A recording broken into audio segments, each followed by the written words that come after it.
No, Let's let Dr. didn't answer Klein my speak to question. this, and then you can ask Dr. Klein as well, I think. I want to thank Onagawa, and you'll have another chance to ask questions, including your question, because what I'd like to ask is Dr. Klein that exact question, because I think we couldn't have a better person to conclude the panel, even in response to that question, than Dale Klein, who is both former chairman of the NRC, and he is chairman of the Reform Committee, the Nuclear Reform Monitoring Committee. He's a very distinguished professor. He says his easy job, his day job is being Associate Vice Chancellor for Research and for the University of Texas System. Dale, you have watched this for 3 years. I'm going to repeat what Marv said earlier. You know, before and after. You've been there, you've had the experience being chairman of the NRC.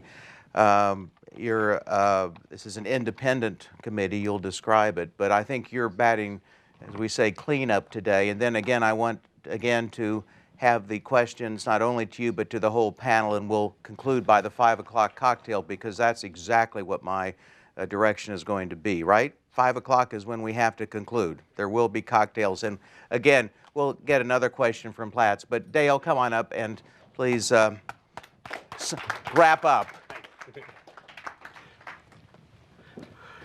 Well, realizing that I stand between you and cocktails, the pressure is on. I'd like to thank Bill for moderating this panel, and certainly Maria for being here, and Marv for NEI for sponsoring this. I appreciate the activity. As I tell people having been in administration, usually when there's challenges, there are 3 things that you have to do, and it's communicate, communicate, and communicate. And I think that's one of the things where TEPCO is learning that process. I'd like to thank Onagawa-san from coming all the way from TEPCO. Making that trip the other way, it's not an easy trip, so thank you for coming here. Kathy and I speak in 50-minute increments, so it's always hard, to have any academics on the panel, so we're programmed to this. One of the things, in case you haven't noticed, we're going through an election cycle, and we're so used to hearing sound bites, and I'd like to compliment Miles for his thoroughness in his time he spent looking at the Fukushima activity, talking about the Fukushima 50, and other kinds of things, to really tell the whole story of what went on, and not just a soundbite, because while there are some bad stories, there are also some good stories, and I think you've done a good job, Miles, bringing that out. So thank you for your efforts on that. I'd also like to acknowledge some other people in the audience. We know that EPRI is here, and also DOE that was here, but also we have the NRC, Gary Holohan from the Nuclear Regulatory Commission is here, so any hard questions on the NRC we'll give to Gary. The other 2 people you've heard from, Lake Barrett, Paul Dickman, my former chief of staff at the NRC, has also been heavily involved in terms of trying to communicate to TEPCO. Both of those individuals were on the ground at 3 Mile Island afterwards, and that's a very, for us, that was also a challenging time. They had to innovate, improvise, and really, we didn't do such a great job of communicating at that point in time either. So it's, we might want to point a finger at TEPCO, those 3 fingers pointing back at us, we didn't excel during our communication. And part of that is, after an accident, you really don't know what's going on. So sometimes you get quick information out and it's quickly wrong. And so we have to learn how to do that. I'd like to just, I'll keep my comments rather brief since I'm hitting the backup role. But I would like to comment on some of the safety reforms in the Fukushima 50. When they finished removing the spent fuel from Unit 4, what I look at as the reform committee is how are we getting the safety culture, and what are the examples that we see in getting that safety culture through. And so in the removal of the spent fuel for Unit 4, one of the things that was exciting about that is that after they did the first fuel loading into their cask, they stopped, they evaluated what they did, they talked to the people involved and said, are there things we can do better? Those are the characteristics of a safety culture that I look at to see specifically what is TEPCO doing to really get a safety culture throughout their organization. Another example that I found fascinating was on the restart of KK. when you have a plant called Kashiwazaki Kariwa, there's a reason you call it KK. It's much easier to say than the full name. During the process of the regulatory aspects of checks and balances for their license application, they discovered that they had run cables too close to each other for separation of safety systems. Gary will know the history of that, called the Browns Ferry, where we had some cables that caught on fire and had the potential of taking out too many systems. What TEPCO did in that case, they very quickly identified it. They publicly stated that they had this problem. They talked about how they were going to solve it. So the good news, they found it, they reported it, and they're going to fix it. And so that's another example of a safety culture that we look at. I was at Fukushima on February the 5th, and we've had a problem that Lake knows well, the K-drain issue that Anagawa-san had talked about, having some spikes. And so they're removing or changing the water flow so it goes into a controlled area rather than just into the ocean. And so the day that I was there was the day that coupling was supposed to happen, so that it was connected. And so I was talking to the head TEPCO person that was in charge of the work, and I asked him if they were going to finish the job today. And he said, maybe, maybe not. He said, first is safety, second is schedule. So those are the kinds of things that we look at for safety culture. So let me just talk a few comments about the Reform Committee. What the Reform Committee is to do is to help TEPCO develop that safety culture. And we were, as Anagawa-san knows, what we do is we tell TEPCO what they should hear, not necessarily what they want to hear. And so, we try to get their standards up, maintain the safety integrity, and certainly the safety culture is a big part of that. One of the things that we have looked at are some of the characteristics of a safety culture and what does that mean. One of the challenges that I think we have in the Japanese culture that we certainly don't have in universities is respecting authority. And so there's a chain of command that happens within the Japanese culture where if the boss says to do something, you don't question that. You basically implement it. Obviously, in a teaching environment, the students always question the professors. So one of the things that we're trying to encourage the workers at TEPCO to raise issues, not to be afraid to raise issues. And when I look at the culture in Japan, in manufacturing, they have established excellence. I think any of us that have driven Japanese cars understand quality and also in the microelectronics area. So in general, when you think of Japan, you think of high quality manufacturing. There is no reason that we cannot create that same culture for nuclear safety in Japan. So it's not something that cannot be achieved. So on a manufacturing process, any worker can stop that process if they believe that there's a defect. And we need to get that same culture into the nuclear industry where any worker that feels there's a safety issue, they can stop the process. So we're making a lot of progress. And let me give you some examples of things that we're looking at for TEPCO's safety culture. One is the use of key performance indicators. And so that is starting to look at measuring goals. What specific metrics are there that are measurable that we can look at? TEPCO is also doing a lot of benchmarking. I don't think it would be a surprise to any of us that prior to the accident, TEPCO was not a world-class operation in terms of safety culture. And so they are now benchmarking organizations that have a very good safety culture. And so benchmarking is one of the ways that TEPCO is involved in that. Empowering their frontline and their managers is also a characteristic that we're looking for. When you look at Hirase-san, the CEO, he gets it. Anagawa-san gets it. So they understand the safety culture, those kind of processes.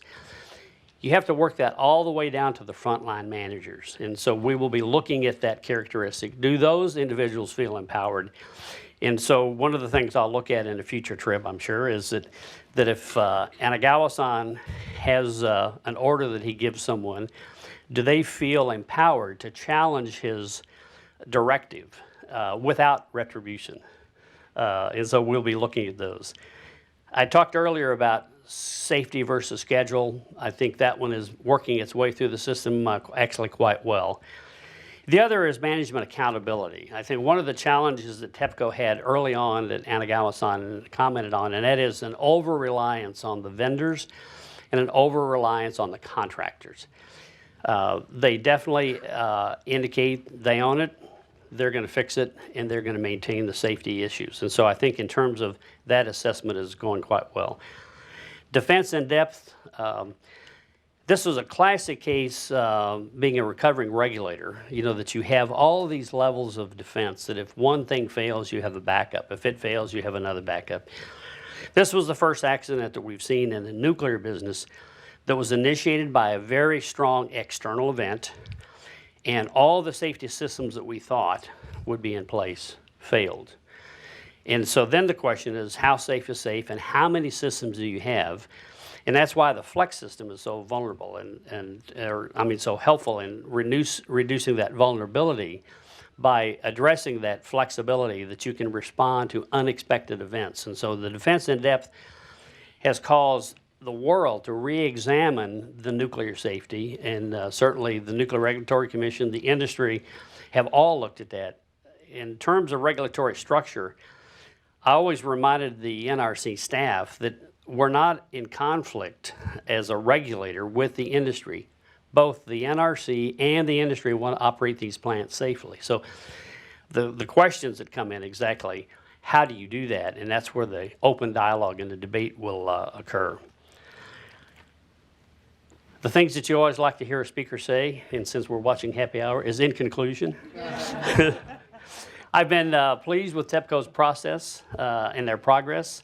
They're working hard. They have, as you heard, 7,000 workers at the Fukushima Daiichi site, but they cannot become complacent. You know, it is an issue in which there's a lot of work to be done, and there's a lot of unknown unknowns. We have never seen the molten fuel, for example, that will need to be removed. We will have to develop technology to do that and to do it safely over schedule. So those are the kinds of things that they will continue to work on. There have been some serious accidents at the plant. These are industrial accidents, but again, that's something that TEPCO and their contractors need to work on so that there are not industrial fatalities. These fatalities that occurred were not radiation, but again, the safety culture cuts across the board. It's not just nuclear. The K-drain is working well. They're addressing the water. Sometimes when I look at the challenges that they have in dealing with the fishermen, sometimes I think they're more of pirates than fishermen because of their negotiating issues that may or may not have a technical basis, but they have an emotional basis, but that needs to be addressed in a safe way. So I think overall progress is being made. When I look at where they were and where they are, when I looked at the site a few weeks ago, they've done ground cover. They're trying to get the water control in place. The ice wall will probably start up soon once the regulator in Japan gives approval. That is a very long wall. It's 1.5 kilometers, very deep. A lot of energy will be taken to freeze that area for a long time. So right now, TEPCO has moved from a stabilization now to a decommissioning and cleanup. And our job on the reform committee is to make sure they do it safe, they get a culture in place, and a communication in place that can help rebuild that trust and confidence. Thank you very much. Well, Mr. Chairman, stay there. Stay there. Now we open the floor to questions of Chairman Klein. Let me answer the question that was asked earlier about the NRC. Of course, Gary can answer that, but in general, the policies that the Nuclear Regulatory Commission have is for the United States. They are the gold standard. There is open dialogue between the NRC and the NRA. Both the NRC and the NRA should be technical regulators, not political regulators or policy regulators. When I look at the nuclear industry in the U.S., what I looked at is the regulator has certain standards that have to be met. I think the last thing you want a regulator to do is continue to ratchet requirements not scientifically based. That is a job of industry and INPO. INPO is the one that strives for excellence. The regulator strives for safety to protect the public and the environment in a manner that is acceptable with other risks that we routinely take. There is no perfect way to generate electricity. If there were, we wouldn't be having the debate that we have on the kinds. But in terms of the NRA, it's the NRA's job to determine what regulatory standards they want for their country, and they will go through their policy to establish that. The NRC will be open in guidance and to tell them the basis for why the NRC does things, but at the end of the day, the NRA needs to regulate in Japan, not the NRC. Okay, now, all right, why don't you pose your question? I'm going to ask any more questions now, and then of any of the panel, and then we're going to go to the panel and they will answer the questions so we can conclude on time, if that's possible. So anybody that has a question now, please state it, and then we'll wait till all the questions are available and we'll go down the queue here. All right, sir. Thank you, Dr. Klein. I appreciate the clarification, and I did not mean to suggest in my question that the U.S. NRC in any way had the authority to or was attempting to regulate Japanese nuclear power plants. I understand that's not the case.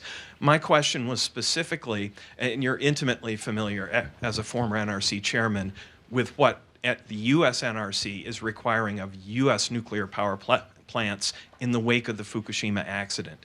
Are there any of these new requirements that, whether or not they've been imposed in Japan by the NRA being set aside for the moment, but are there any of these requirements that TEPCO will not be implementing in the units which it restarts? And if that's the case, why was the decision made that those were not necessary? Obviously, we're looking very carefully at all of those activities, and for the knowledge that I have, there are no requirements that the NRC has on the U.S. plants that will not be implemented in Japan. Okay. All righty. Dr. Guy, we're going to, okay, why don't you sit down now? We'll clap for you. Now, let's take any questions, starting with you, that you have for the panel, and then we're going to do right through the panel. So your question? Sure. So you briefly talked about it, the announcement today that TEPCO had not admitted that there was a meltdown until 2 months after the attack. I guess I'm just curious, why the announcement then today? Okay, he'll answer that. Sorry, just really quickly, this goes to what you had said earlier about the other plants being restarted in Japan. Right. They also announced last week that they had found a leak. There was a leak at a Kansai Electric power plant. Exactly. And I'm wondering if that's affecting any plans or how that might be affecting things. All righty. Another question. People are ready to get to the reception. I want to see if, I think there were, by the way, I should say there's representatives here from Chubu, also Kansai over here. Another question? Yeah, just state it and we'll. Michael Brooks, RTO Insider. I have a question for Mr. O'Brien. In your reporting, you mentioned that the workers had been stigmatized who worked there. Have you found that the people who live there have also been stigmatized or discriminated against in any way? All righty, that's a good question. Any more questions? I want to give our panel a chance to say something they've been thinking about but haven't had an opportunity to say because we've had so many questions. Do you have any questions, Paul? You have a tough question for your former boss, Dale Klein? Give me one good question, Paul. By the way, Paul Dickman, who was Chief of Staff of NRC, and the NRC is here too. I'd love to hear if you have a question as well. You don't question, you just review. I do want to point out that there are three of us who worked at 3 Mile Island, Gary, myself, and Lake.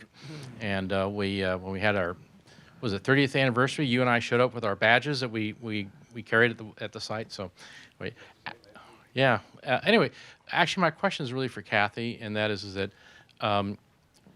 recently the Japanese government decided to compensate a worker who was an outage worker at the Fukushima site because this individual had come down with leukemia, even though the total doses they had were basically equivalent to 2 chest X-rays, and of which that was only a small portion that was actually incurred at the Fukushima site.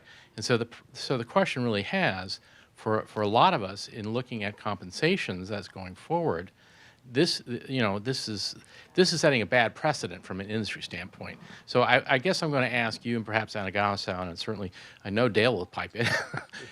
How do you see going forward this effort to address what are social remedies but not really linked to scientific issues. And how's the Japanese government actually ultimately going to address this?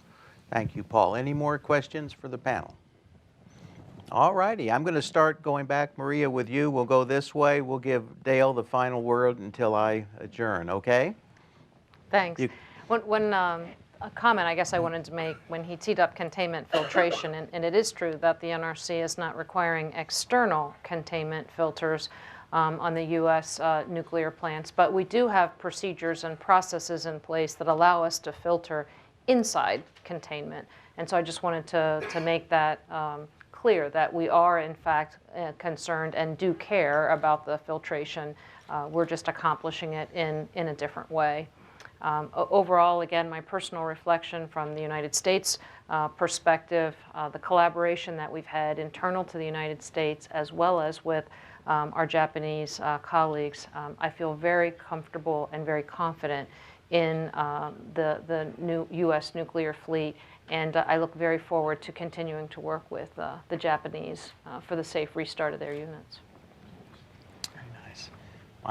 So the direct question from you was about the stigma, and the short answer is yes. I ran into many instances of families where children were not welcome on play dates, and even perhaps even more poignantly, women who had engagements broken off because they had been in the zone and were perceived to have some sort of damage to their genetics.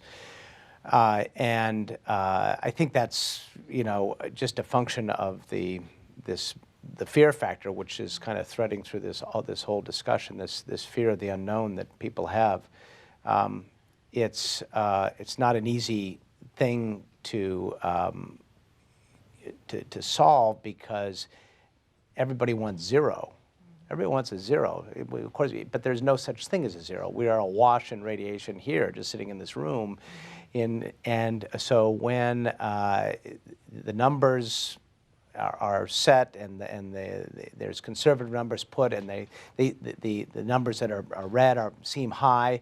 In some cases, the low number that had already been set was too low anyway, and people don't have a really good understanding of what the real trip lines are on causing true, connect the dots, correlations, causations, really, to cancers. And that goes to your question about the thyroid. And I think you have to be really careful. First of all, this thyroid issue is just an emerging issue right now. If you look at what happened after Chernobyl, it was really about 5 years after that the whole thyroid cancer issue came to light. It was a very different situation, of course, and the Soviets were lying to everybody, and the kids were drinking the milk, and there was no mitigation taken whatsoever.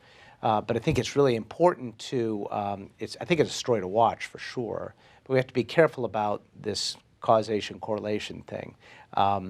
There are numbers that would suggest, you look at those studies and you say, well, 300%, that sounds like a lot, but then you look at the other cohort that they studied on the other side of the country, and those numbers will just further confuse you, because I think in some cases they even had higher responses to thyroid because it might be a case of over-testing. So what I do as a reporter is, I call people like her, another great source is David Brenner at Columbia University, who is a good person to walk you through on what we can really say definitively,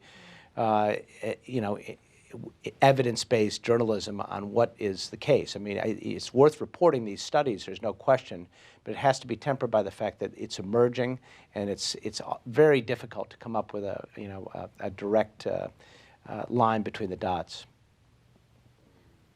For sure. I mean, I've spoken to several scientists about it, which is why I'm Yeah. Well, like I say, it's just now happening, if it is happening at all. So we have to watch it. Did I do that? Was that sort of right? That was absolutely excellent. I think he's going to be an honorary radiation protection specialist. He's going to join this small Hey, if I get cadre. these compliments for you, is that bad for my career? I don't know. Might be. But the point that Miles makes is really, really important, that one, the emergence now, we're just in the time frame where you might start to see these things. The second thing is that what is your baseline? And when you start looking very intensively for something where you hadn't been looking before, you change that incidence of the baseline. And as he pointed out, there were some studies outside of the Fukushima region where the response and the cancer incidence or the occurrence looks higher. And so how do you interpret this? And that takes more digging before you get a clear answer. And going on to Paul's question about a policy based on a science, I mean, this is where these two worlds collide, and there's not a perfect answer. We know that radiation is classified as a weak carcinogen. We know it can cause cancer, but then you have people that are working in an extreme environment. It's a small group of folks, and your probability of causation, as it were, can't effectively apply to this group. So you have to make a decision. Are we going to offer compensation to anybody that expresses this kind of cancer, knowing it could have been natural, it could have been caused potentially by the exposure? And it doesn't matter how low the potential is, we're just going to simply provide compensation. And that's a political or a policy decision that the government, that TEPCO is going to have to make. There's costs associated on both sides. There's not a simple answer to it. And I go back to my little graphic where I say, okay, here's an area where we know you will get health effects in a large population if you have these kinds of doses. Down in the lower region, we are predicting the possibility, but we can't see it when we study the group. So do you offer potential compensation where it might have occurred, but we know we don't have data? That's where science steps back, gives the policymakers, here's what we know, you make the decision as part of policy. Good answer. Nagawa, do you still wish to improve your English abilities once again? One of the things this has done is it has really improved Japanese understanding of English, because they've had to deal with so many Americans. Yes. And we appreciate, again, that you gave your talk in English. Imagine speaking before a Japanese audience in Japanese, and you'll know how much we appreciate Onagawa-san. But do you have any final words in English? Okay, but anyway, the issue is very complicated. So even using Japanese, it is very difficult to answer your question. But as I explained, we continue to investigate the Fukushima accident. We try to improve based on our experience. So yes, 5 years are long enough. But anyway, there's so many work we have to do, and this timing we investigated how we could improve the communication between the local community or nuclear regulatory authority in the case of a severe accident happen. And we look up each law and regulation made by the government, and we looked up our internal rule, and finally, the engineering point of view, the 5% of the destruction of the core doesn't mean the core melt. There's so many specialists for that. So I'm sure about that, but our internal rule, we made it. And once we made it, we have to follow. We'd better to follow that. That point, we confessed, we make it open. Now we had such a kind of document or internal rule, and that's why we'd better to use a term of the core melt at the point of the 3 days after of the accident. That is a fact. And I don't know when is the best timing to disclose, but now we typically consider that as soon as possible we found new findings, that is the best timing to disclose. Follow that rule, we made it open. And talking about cancer, that you two already response. Clearly, but honestly speaking about leukemia, the government, that is the government decision, not TEPCO's decision. But anyway, it's very difficult to distinguish the accident-caused cancer and natural radiation resource cancer, so that conservative side benefit for the people side, government made a decision of such. So that is our understanding. That's good. Dale? To answer your question on the melt in that activity, the reason TEPCO found that now is that the first thing they looked at was stabilizing the core. Now they're going back and looking at their processes of meeting regulatory compliance.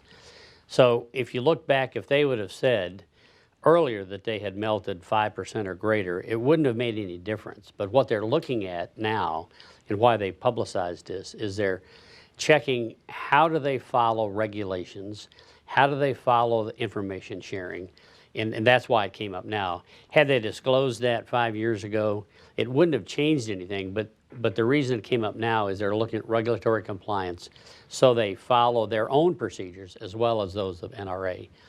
Your other question was about the recent leak on the startup. This was a flange that was not tightened properly, and they leaked some water that should not have leaked. During a startup of any plant, even in the U.S., after a shutdown, you find those kinds of things that occur where valves weren't properly lined and or fitted. That will not likely have any significant impact on the startup. The regulator understands that. It shouldn't have happened, but they caught it, fixed it, and no health impacts from that one. Let me just talk globally on the issue of radiation. I speak a lot on energy issues, and it's fascinating when you talk to general audiences, Rotary clubs or whatever, about radiation, my favorite subject, and on nuclear issues. There's really a lack of understanding. We understand how we burn stuff, whether it's wood, coal, gas, but it's hard for the public to understand splitting atoms. You can't see those, and so our imaginations sometimes run wild, and there are a lot of unnecessary fears about radiation. But when I talk to groups and you ask them how many nuclear accidents there have been, not only will they tell you, they will name them: 3 Mile Island, Chernobyl, and Fukushima. And then you say, well, how many people did we kill last year in coal mining accidents? Now, I'm not anti-coal, but people react to those in a different way. And so when I talk to the Japanese press, it's always interesting on these hypothetical kinds of events and issues. Over 16,000 people died from the earthquake and the tsunami. And so when I talk to the press, to me, that's a much more social issue and a much more of an impact. And when I talk to the Japanese press, they say, well, but those people are already dead. They're gone. So we don't have to worry about those. It's this uncertainty about Fukushima that causes anxiety. So somehow, as a society, we need to do a better job of communicating what the real risks are and what the real consequences might be. Your question about the leukemia case, I can show you that as I've gotten older, my electricity prices have gone up. I'm not sure there's a cause and effect there. I'm not sure the fact I've gotten older that my electricity prices have caused things to get more expensive. So cause and effect is a tough issue. And so that's where we have to rely on scientists like Kathy to understand on these issues technically what the real issues are. And then policy is a different story. And as Anagawa-san indicated, the case of the leukemia was a policy decision. Whether it has more repercussions, that's, again, for the government to Japan to analyze. But we have to understand the science and then overlay policy on top of science. Well, before we give the panel applause, I'll just conclude with one comment about, again, U.S.-Japan relations. We haven't talked much about that. What we have here is consultation in depth on a single issue between the United States and Japan, which to me has been the most important dialogue we've had outside of Okinawa and so forth, probably more important than Okinawa. When Japan needed the help of the United States, the military came first, quickly. The experts of NRC came in quickly. Industry came in quickly. National labs came in quickly. Lake, you could probably talk an hour about what the national labs have done here. Obama came in quickly. The secretary at the time, was it Chu at the time? Came in quickly with good people. It was the most extraordinary cooperation I've ever seen. I wrote a book in Japanese 40 years ago. I should say it was in English, but it was published in Japan. It didn't sell many books, but I've had 40 years of experience with Japan, including being the private secretary of Ronald Reagan in all the Nakasone-Reagan meetings. And what I saw there 40 years ago, is it now, 35 years ago, was a sense of trust between our countries. And if you look at the world of today and you project out tomorrow, ask yourself, who is our most important ally? Now, Europe's kind of a little bit focused on itself. China is both competitor and opportunity for us. But really, if you look at the security partner, the economic partner, after all, Japan is still the third largest economy in the world after the US and China. They're very important to national security and defense and will have an increasing role. They're very important in energy with their 50 nuclear plants and big importers now of oil and gas from the United States. So ask yourself, what is the most important country to the U.S.? I'm married to a French lady. I would obviously say France is important. But really, Japan is really top at the list. And yet there's so few opportunities for human interaction going on, except in this nuclear area. And the United States stood up with a lot of the people in this room, and we came to Japan's aid at the most important time of their crisis of the last 70 years. Now that buys you something in terms of friendship and security. And as this marches forward from complete uncertainty, as Julia Visconti described the situation 5 years ago in Tokyo, from complete devastation in Japan, we now have this remarkable record of cooperation. And that's going to pay huge dividends in the world, because when Japan looks at this crazy world with North Korea, with China, even South Korea occasionally, with the threat they have from cybersecurity and so forth, who are they going to turn to? The United States. And they're going to use this as an example of how the United States came to their aid. So again, I want to appreciate all of the panel. I want to say that I think this is one of the most important, not just nuclear issue, it's not a cleanup issue. It's really a national security issue as we look to the future with Japan. We've won a lot of points with Japan on this one, and we will be collecting in the future, Onagawa, I assure you. But anyway, let's give our panel an applause. I think we've ended by 5 o'clock. It's time to drink. And thank you, Jeff. Do you have any no announcements? Okay, thank you.